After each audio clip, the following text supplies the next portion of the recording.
दोस्तों, आज हम 2026 में रिलीज हुई एक लेटेस्ट मूवी के ऊपर एक्सप्लेनेशन वीडियो लेकर आए हैं, जिस मूवी का नाम है ब्लास्ट। काफी लोग इस मूवी को देखना चाहते हैं और उसकी कहानी जानना चाहते हैं, लेकिन अभी यह हिंदी में अवेलेबल नहीं है, लेकिन हम इसे हिंदी में जानेंगे। तो चलिए फिल्म की शुरुआत करते हैं, लेकिन इससे पहले वीडियो को लाइक कर दें और चैनल को भी सब्सक्राइब कर दें, क्योंकि ऐसे ही लेटेस्ट कंटेंट हम आपके लिए लाते रहेंगे। तो फिल्म की शुरुआत एक कराटे मास्टर से होती है और कराटे मास्टर को वहाँ के लोग बड़े सम्मान से देखते हैं, क्योंकि वह सिर्फ मार्शल आर्ट सिखाने वाले इंसान नहीं, बल्कि जरूरतमंदों की मदद करने के लिए वे हमेशा तैयार रहने वाले व्यक्ति हैं।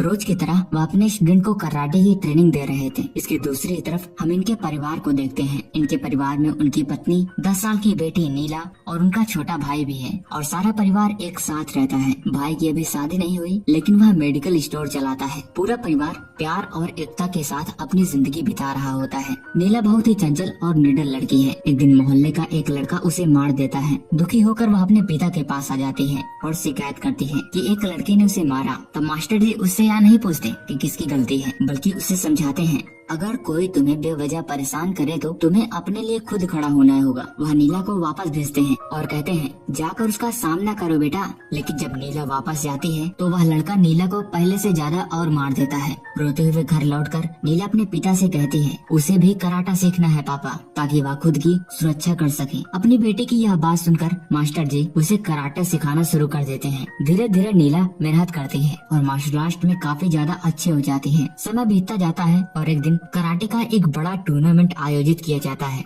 नीला भी उसमें पार्टिसिपेट करती है, लेकिन दुर्भाग्यवश वह पहला राउंड हार जाती है। हार के कारण वह बहुत ही परेशान और निराश हो जाती है। उसका आत्मविश्वास टूटने लगता है। अपने बेटी को उदास देखकर मास्टर जी उसे हिम्मत देते हैं। वह उसे अपने जीवन की एक पुरानी बात बताते हैं और कहते हैं, जब उन्होंने पहली बार कराटे सीखना शुरू किया था तो वह भी पहले मुकाबले में हार गए थे, लेकिन उस हार ने उन्हें बहुत कुछ सिखाया था। लेकिन उन्होंने हार मानने के बजाय और भी ज्यादा मेहनत की। फिर उनके जीवन में एक ऐसा समय आया कि जिंदगी ने उन्हें पीछे मुड़ने ही नहीं दिया। मास्टर जी नीला को समझाते हैं कि असली जीत वही है जो हार के बाद मिलने वाली सीख पैदा करे। उनकी बातें सुनकर नीला के अंदर फिर से एक नया जोश और आत्मविश्वास जाग उठता है। नीला की हार देखकर उसके पिता उसे समझाते हैं कि जिंदगी में हारना गलत नहीं होता, बल्कि हार से कुछ न सीखना गलत होता है। वह बताते हैं कि कराटा सीखते समय वह खुद भी अपने पहले मुकाबले में हार गए थे, लेकिन उसी हार ने उन्हें जिंदगी का सबसे बड़ा सबक सिखाया। वह नीला से कहते हैं कि अगली प्रतियोगिता में उसे पूरी मेहनत के साथ उतरना होगा और उसे जीत कर दिखाना होगा। इसके बाद पिता और बेटी दिन रात अभ्यास में जुट जाते हैं और उनकी मेहनत रंग लाती है। अगले टूर्नामेंट में नीला शानदार प्रदर्शन करती है और उसके इस प्रदर्शन को देखकर सभी चौंक जाते हैं।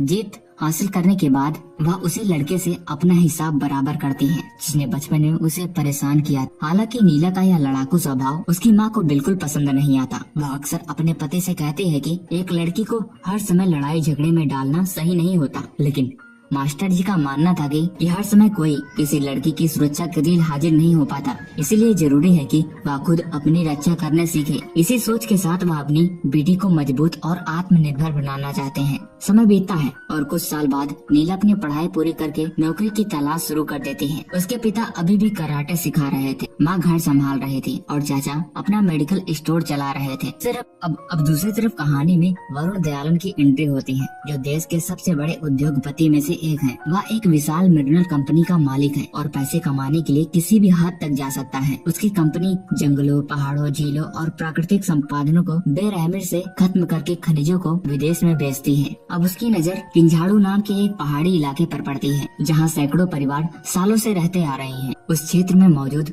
बहुमूल्य खनिज संपदा को हथियाने के लिए पूरे इलाकों को खाली कराना चाहते हैं। उसके इस मिशन में कुछ भ्रष्ट मंत्री भी उसका साथ दे रहे हैं। मोटी रिश्वत के बदले वे लोगों को यहाँ से हटाने का प्लान बनाते हैं। इसी दौरान नीला को आखिरकार एक अच्छी नौकरी मिल जाती है। शुरुआत में सब कुछ सामान्य चलता है, लेकिन एक दिन उसकी कंपनी का मैनेजर उसके साथ गलत व्यवहार करने की कोशिश करता है। नीला चुप रहने वालों में से नहीं थी। वह तुरंत उसका विरोध करती है और अपनी आत्मरक्षा करने के लिए अपने कराटे का उपयोग करके उसे सबक सिखा देती है। तभी कंपनी के बाकी कर्मचारी को भी यह पता लग जाता है। यह मैनेजर पहले भी कई लड़कियों को परेशान कर चुका है। नीला के साहस की वजह से बाकी महिलाएं भी खुलकर सामने आती हैं और उसका धन्यवाद करती हैं। एक दिन ऑफिस से लौटते समय बस में नीला एक बुजुर्ग महिला को परेशान होते देखती है। कुछ लोग उस महिला को धमका रहे होते हैं और उसके बेटे को अगवा करने की बात कर रहे थे और जमीन के कागजात मांग रहे थे। यह देखकर नीला तुरंत बीच में कूद पड़ती है। बचपन से उसके पिता ने सिखाया था कि सिर्फ अपने जानने वालों में नहीं बल्कि जरूरतमंदों की भी मदद करनी चाहिए। उसे सीख पर चलते हुए वह उस महिला की मदद करती है, लेकिन घर पर उसकी माँ इस बात से और ज्यादा परेशान हो जाती है। उन्हें लगने लगता है कि नीला हर जगह दूसरों के मामले में पड़ती है और खुद के ऊपर मुसीबत डाल रही है। इसी बात को लेकर घर में कई बार बहस चलती है, जबकि पिता और चाचा हमेशा नीला के साहस की तारीफ करते हैं। उधर वरुण अपने खतरनाक प्रोजेक्ट को आगे बढ़ाने में लगा हुआ था। उसे मंत्रियों को भारी रकम पहुंचानी थी। इसी की वजह से वह अपने काले धन को सफेद बनाने की तैयारी कर रहा था। इसीलिए वह अभिराम नाम के एक बेहद खतरनाक हवाला बिजनेसमैन की मदद लेता है, जो वर्षों से पुलिस और जांच एजेंसियों से बचकर काम कर रहा है। दोनों मिलकर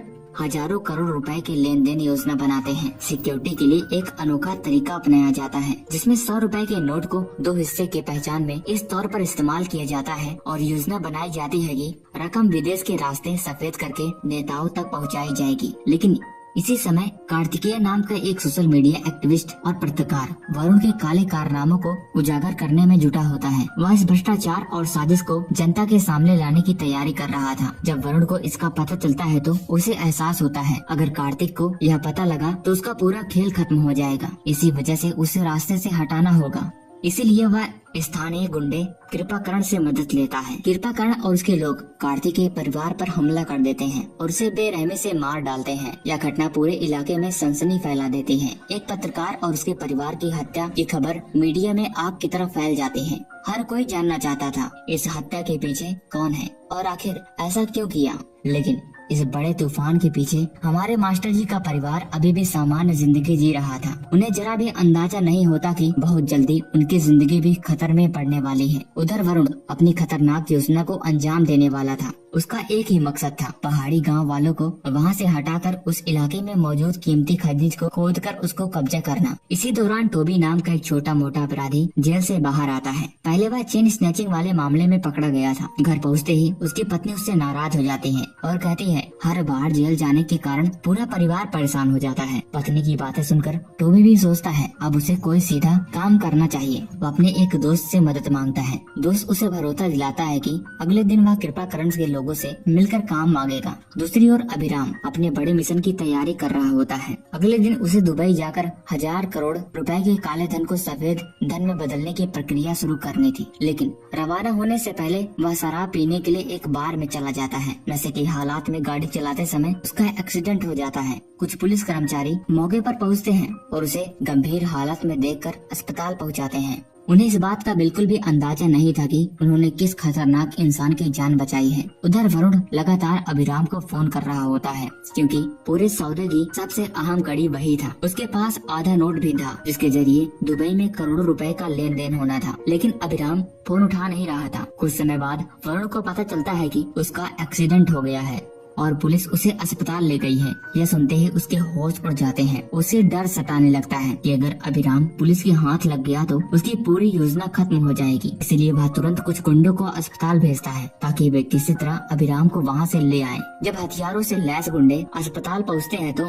पुलिस वालों का शक उन पर हो जाता है। उन्हें समझ में आता है कि एक घायल आदमी को लेने के लिए इतने लोग क्यों आए हैं। स्थिति बिगड़ जाती है। पुलिस देखकर उन्हें सख्ती से रोकती है। माहौल इतना ज्यादा तनावपूर्ण हो जाता है कि पुलिस को अभिराम के पैर में गोली मारनी पड़ती है ताकि वह वहां से भागने की कोशिश न कर सके। आखिरकार गुंडों को वहां से पीछे हटना पड़ता है। पुलिस को भी यह महसूस होने लगता है कि यह कोई साधारण वक्त नहीं। अगले दिन और एक झटका उसे लगता है। अस्पताल में मौजूद पुलिसकर्मी पर हमला करके अभिराम वहां से फरार हो जाता है। जब उसकी असली पहचान सामने आती है तो सभी हैरान रह जाते हैं। पता चलता है कि कई साल पहले उसे पकड़ने की कोशिश में दर्जनों पुलिसकर्मी मारे गए थे। उसका नाम सुनते ही बड़े बड़े अधिकारी सतर्क हो जाते हैं। पुलिस को चेतावनी दी जाती है कि वह बेहद खतरनाक अपराधी है और अगर उसके खिलाफ कोई कार्रवाई करनी है तो पूरी तैयारी के साथ करनी होगी। फरार होने के बाद अभिराम अपने स्थानित्व गुंडे के ठिकाने पर पहुंचता है। गोली लगने के कारण उसकी हालात बेहद खराब थी। डॉक्टर उसे आराम करने और कुछ जरूरी दवाइयाँ लेने की सलाह देता है। लेकिन समस्या यह थी कि पूरे पुलिस इलाके में उसकी तलाश कर रही थी। ऐसे में उसके आदमी सीधे मेडिकल स्टोर जाकर दवाई नहीं खरीद सकते थे। इसी बीच अभिराम को अगले दिन दुबई भी निकलना था। इसी की वजह से उनके पास समय बहुत कम था। यहीं पर टोबी की एंट्री फिर से होती है। कृपाकरण के लोग सोचते हैं कि टोबी नया आदमी है, इसलिए उस पर किसी को शक नहीं होगा। वे उसे दवाइयों की पर्ची देकर मेडिकल स्टोर भेज देते हैं। संयोग से वह उसी मेडिकल स्टोर पर पहुंचता है जिसको कि मास्टर जी का छोटा भाई चलाता है, लेकिन उस समय भाई दुकान पर नहीं होता। टोबी दवाई मांगते समय चाकू दिखाकर दबाव बनाने की कोशिश करता है। नीला बिना घबराए उसे दवाई देने लगती है। वह झगड़ा नहीं करना चाहती थी क्योंकि उसकी माँ ने हमेशा कहा था कि वह लड़ाई से दूर रहे, लेकिन जाते जाते टोबी उसकी चैन छीनने की कोशिश करता है। बस फिर क्या था, नीला का गुस्सा फूट पड़ता है। वह अपनी मार्शल आर्ट की ट्रेनिंग से टोबी की जमकर पिटाई करती है। आसपास के लोग इकट्ठा हो जाते हैं और उसे पकड़कर पुलिस के हवाले कर देते हैं। काफी देर बाद जब टोबी वापस नहीं आता, अभिराम और उसके परेशान हो जाते हैं। बाद में टोपी किसी तरह फोन करके बताता है कि वह पुलिस के हाथे फिर से चढ़ गया। यह सुनने के बाद अभिराम का धैर्य जवाब दे जाता है। उसे लगने लगता है कि दूसरों पर भरोसा करके उसका काम नहीं होने वाला। वह खुद बाहर निकलने का फैसला करता है, जबकि उसके साथी उसे रोकने की कोशिश करते हैं। इसी बीच वह अपने लोगों को मेडिकल स्टोर पर भेजता है। साफ आदेश में कहता है, जो भी रास्ते में आए खत्म कर दो। गुंडे सीधे मास्टर जी के घर मेडिकल स्टोर की तरफ बढ़ते हैं। उन्हें लगता है कि यह कोई सामान्य परिवार है और काम आसान रहेगा, लेकिन जैसे वे वहां पहुंचते हैं उन्हें अपनी सबसे बड़ी गलती का एहसास होता है। असल में पूरा परिवार कराटे और आत्मरक्षा में माहिर होता है। मास्टर जी, उसका भाई नीला और उसकी पत्नी और घर के बाकी सदस्य सब मिलकर गुंडों को टक्कर देते हैं। यहाँ तक कि मास्टर जी की पत्नी भी, जो हमेशा लड़ाई झगड़े से दूर रहने की सलाह देती थी, अपने परिवार को बचाने के लिए मैदान में उतर जाती है। इसके बाद जबरदस्त संघर्ष होता है। हालात इतने बिगड़ जाते हैं कि कई बार गुंडे मारे जाते हैं और कई बार परिवार को समझ आता है कि अगर कोई भी बचकर निकल पाया तो बाकी लोगों को सब कुछ बता देगा। इसीलिए मजबूरी में वे सभी हमलावरों को खत्म कर देते हैं और सबूत छिपाने की कोशिश करते हैं। उधर अभिराम उन लोगों का इंतजार करता रह जाता है जिन्हें उसने भेजा था। न कोई फोन उठाता है और न ही कोई वापस लौटता है। उसे समझ नहीं आता कि आखिर हुआ क्या। आखिरकार वह खुद निकलने की तैयारी करता है। तब उसे याद आता है कि सबसे इम्पोर्टेंट चीज उसके पास मौजूद पर्स है, जिसमें आधे 100 का नोट है। वही टुकड़ा उसके पूरे 1000 करोड़ रुपए वाले सौदे की चाबी है। अभिराम अपने ठिकाने पर पहुंचकर सबसे पहले उस पर्स को ढूंढने लगता है जिसमें 100 के नोट का आधा हिस्सा रखा हुआ था, लेकिन काफी तलाश के बाद भी पर्स नहीं मिलता। तभी उसे याद आता है कि उसका आदमी जो मास्टर जी के परिवार पर हमला करने गया था, गलती से वह पर्स अपने साथ ले गया। यह समझते ही अभिराम फैसला करता है कि वह खुद उस घर में जाकर पर्स वापस लाएगा। उसे अभी भी यही लगता है कि उसके भेजे गए लोग वहां पहुंच चुके होंगे और आसानी से सब कुछ निपटा चुके होंगे, लेकिन उसे यह नहीं पता होता कि उसके सारे आदमी मारे जा चुके हैं। उस समय मास्टर जी घर पर नहीं होते क्योंकि वह पहले ही घर में जो कुछ भी हुआ था उन सभी के सबूत मिटाने में लगे थे। घर में सिर्फ नीला और उसकी माँ मौजूद होती है। तभी अभिराम वहाँ पहुँच जाते हैं और सीधे पर्स के बारे में पूछताछ करना शुरू करते हैं। नीला और उसकी माँ उसे भी उसी गैंग का आदमी समझती है जिसने थोड़ी देर पहले उसके ऊपर हमला किया था। दोनों मिलकर उसका सामना करने की कोशिश करते हैं, लेकिन अभिराम कोई साधारण अपराधी नहीं था। वह बेहद खतरनाक और प्रशिक्षित इंसान था, इसलिए दोनों के लिए उसे रोकना आसान नहीं होता। काफी देर तक संघर्ष चलता रहता है। इसी दौरान मास्टर जी भी वापस आ जाते हैं। हालात को समझते हुए वह भी लड़ाई में शामिल हो जाते हैं। तीनों मिलकर लंबी जद्दोजहद के बाद किसी तरह अभिराम को काबू कर लेते हैं और बांध कर कैद कर देते हैं। अब पूरा परिवार सोच में पड़ जाता है कि आखिर यह आदमी है कौन जो उनके पीछे पड़ा हुआ है। कुछ देर बाद गैंग से जुड़ी जानकारी मिलती है। तब पता चलता है कि अभिराम कोई मामूली गुंडा नहीं बल्कि देश का कुख्यात अपराधी है। उसके आदमियों की मौत का खबर उसके साथियों तक पहुंच चुकी होती है। गुंडे मास्टर जी को धमकी देते हैं, अगर उसने 100 रुपए वाला नोट वापस नहीं किया और अभिराम को नहीं छोड़ा तो उसे एक ऐसे खतरनाक परिणाम को भुगतना पड़ेगा जिसकी उसने कभी कल्पना नहीं की होगी। लेकिन हीरो यानी कि मास्टर जी डरने वाले नहीं थे। वह साफ कह देते हैं, चाहे कितनी भी बड़ी मुसीबत क्यों न आए वह पीछे नहीं हटेगा। इसके बाद वह उस 100 रुपए का नोट सबके सामने फाड़ देता है। नोट को ऐसे नष्ट होते देखकर अभिराम बौखला उठता है क्योंकि उसी नोट के जरिए 1000 रुपए के लेन देन होने वाला था। उधर वरुण लगातार अभिराम को फोन कर रहा होता है।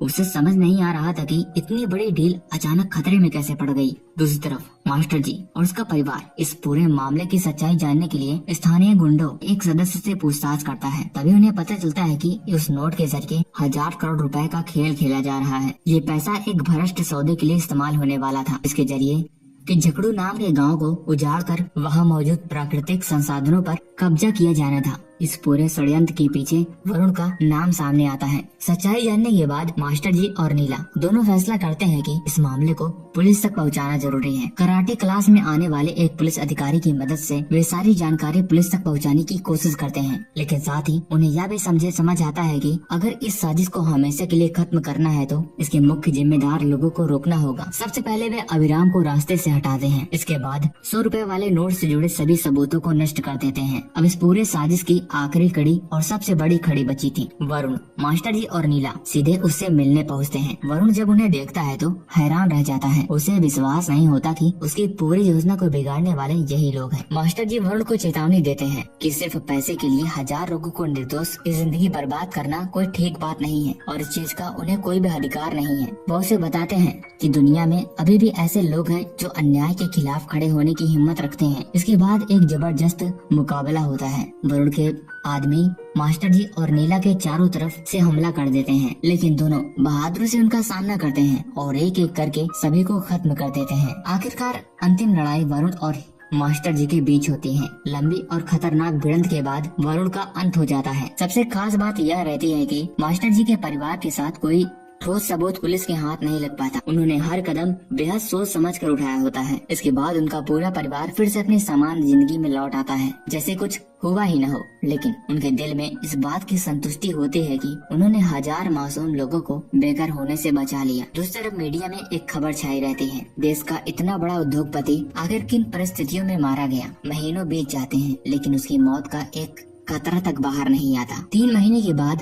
लोगों के बीच भी यही चर्चा होती है, आखिर वरुण के साथ क्या हुआ, जबकि मास्टर जी और उसका परिवार चुपचाप अपनी जिंदगी में जी रहे होते हैं। इस बात से संतुष्ट रहते हैं कि उन्होंने एक बार पूरे गांव और 1000 परिवार को विनाश से बचा लिया। और इसी के साथ यह मूवी यहीं पर खत्म हो जाती है। तो दोस्तों, मैं उम्मीद करता हूँ कि आपकी यह कहानी पसंद आई होगी। अगर यह वीडियो आपको पसंद आई है तो वीडियो को लाइक करें और चैनल को सब्सक्राइब करें। बाकी मिलते हैं किसी नेक्स्ट वीडियो में, तब तक के लिए till then take care, bye bye.